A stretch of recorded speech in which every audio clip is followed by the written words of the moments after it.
Vanessa, if somebody wants to put on an event or present an event down here on the South Coast, can they approach Ugu South Coast Tourism for a sponsorship? And if so, how do they do it? All right. The process is they would have to contact the eventing department, which will be myself. There is an event application form that is available. The main criteria is that they have to apply 3 months prior to that event, and there's lots of rules and regulations which they need to abide by, and the process thereafter would be is once the application form is completed, I will assess it based on the criteria that is at the back of the application form. It will be taken to the CEO for approval, and also just depending on budgets that are available. Okay, but now give us an idea. Obviously, there will be events that won't even get past the first base. So what kind of events are excluded? Well, we don't actually look at small events like flea markets and stuff like that.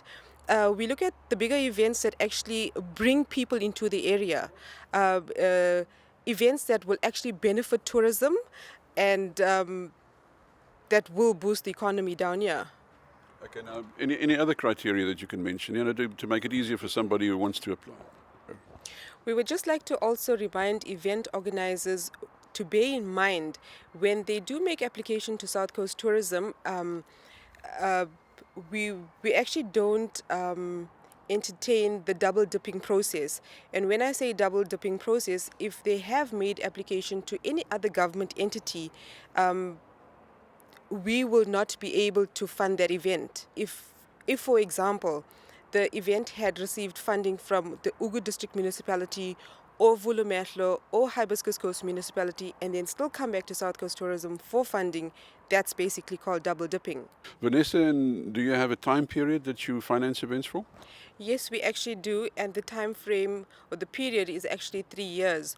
We actually start funding an event, and we would like to see that event actually start sustaining itself, so that we can actually look at other events and grow more events on the South Coast.